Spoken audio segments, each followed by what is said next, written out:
Right, so this is part 2 of Identity Madness from my blog. So I'll just recap a tiny bit.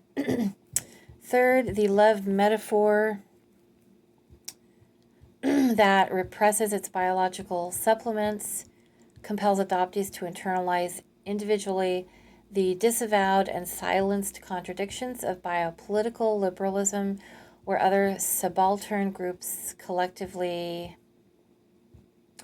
externalize the acknowledged social contradiction of racism, sexism, and so on. Fourth, seen as a regime of evolving repressive biocentric liberalism, adoption produces neurotic liminal subjects through a generalized suspicion at once privately felt and publicly denied. That's so huge right there.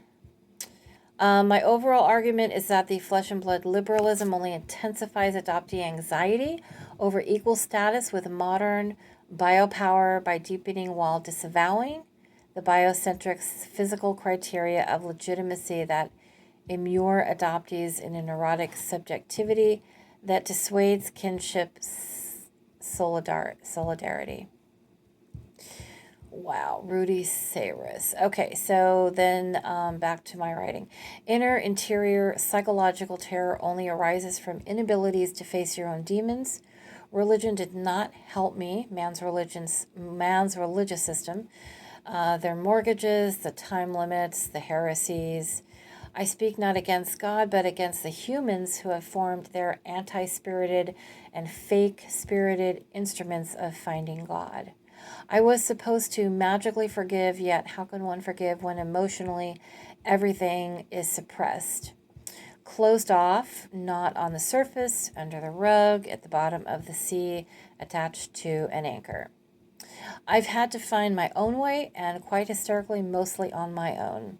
It's been slow going, but I'm persistent at my own pace, and I'm able to bear the information.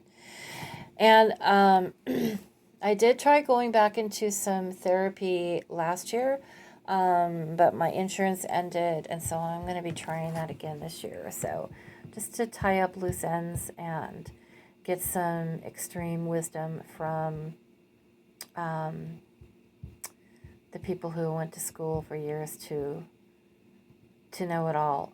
So I want to know what they know. And okay, so from childhood, from the follies of youth, adulthood, for us all, the contrast of it all, the deep chrome colors deepen and brighten as the buried truths are rubbed onto your skin like very bad eczema with no relief. Tinkerbell has to leave the scene. Santa, Mickey, the Tooth Fairy, Cinderella, basically, the adoption story of their reunion, just being amazing and changing your life and filling all the holes that you had your whole life is not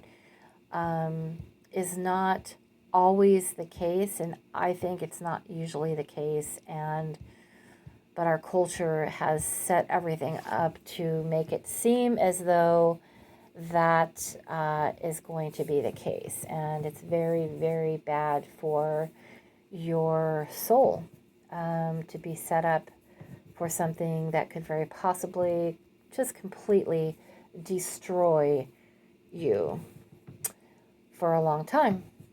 There are hard truths one must bear for the sake of just facing the nouns and verbs in them. There comes a nice little monster that bugs you until you begin to realize that you can't stay bitter.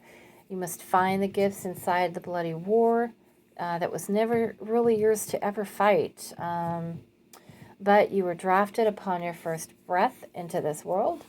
Adoption, abandonment, relinquishment, left alone. You call it as it lies. You call it as it lies on your lips and in your soul. For everyone, it's called something different. But you went to battle. Some of us had no choice because finding them was your only way to survive, your birth parents.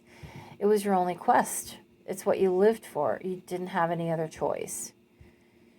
It overtook you. You have guns.